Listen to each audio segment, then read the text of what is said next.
नमस्कार दोस्तों। आज हम ऊर्जा संरक्षण कंजर्वेशन ऑफ एनर्जी के बारे में थोड़ा डिस्कस करना चाहते हैं। ऊर्जा ऊर्जा का न तो क्रिएशन होता है, न ही इसका डिस्ट्रक्शन होता है। एनर्जी को न तो क्रिएट कोई कर सकता है, न ही कोई इसको डिस्ट्रॉय कर सकता है। एक बात इसमें समझने की कोशिश कीजिए, जब यूनिवर्स बना था, या भगवान ने यूनिवर्स बनाया था, या प्रकृति के द्वारा जो बनाया गया था, तो जितना एनर्जी पूरे यूनिवर्स में उस वक्त था, आज भी उतना ही एनर्जी से यूनिवर्स काम कर रहा है।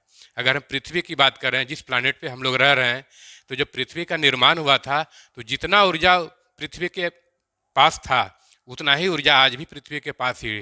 जो टोटल वॉल्यूम ऑफ जो एनर्जी है, वो जितना उस समय वक्त था, जिसमें फॉर्मेशन के वक्त हुआ था, उतना ही ऊर्जा आज भी है। अब रहा बात कि जब साइंस और टेक्नोलॉजी, इंजीनियरिंग का जब विकास हो रहा है, तो हम लोग को लगता है कि ऊर्जा का भी विकास हो रहा है। ऊर्जा का विकास नहीं हो रहा है, ऊर्जा का सिर्फ कन्वर्सन हो रहा है। एक फॉर्म से दूसरे फॉर्म में ऊर्जा का कन्वर्सन हो रहा है। क्योंकि जो कंजर्वेशन ऑफ एनर्जी हमारा बोलता है कि एनर्जी का, ऊर्जा का न तो क्रिएशन होता है, न ही उसका डिस्ट्रॉय कर सकते हैं, डिस्ट्रक्शन होता है। एनर्जी हमेशा कंजर्व रहता है। मतलब कि पृथ्वी का फॉर्मेशन में जितना एनर्जी था, टोटल एनर्जी, आज भी उतना ही एनर्जी पृथ्वी के पास है। सिर्फ कन्वर्सन होता है।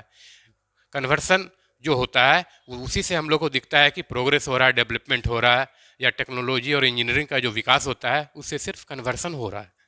नेट जो एनर्जी है, वो आज भी उतना ही है जितना अर्थ का फॉर्मेशन के वक्त था। समझ में आया बात? तो इसलिए this is called conservation of energy. पूरे यूनिवर्स की बात कर लें या पृथ्वी की बात कर लें, तो टोटल एनर्जी उतना ही है जितना इसके फॉर्मेशन के वक्त था। सिर्फ जो विकास, चारों ओर विकास दिख रहा है, वो विकास इसीलिए दिख रहा है कि हम लोग जो टेक्नोलॉजी का विकास जो हुआ, या इंजीनियरिंग का जो विकास हुआ, साइंस का जो विकास हुआ, उससे कन्वर्सन करने का हम लोगों को नॉलेज हुआ।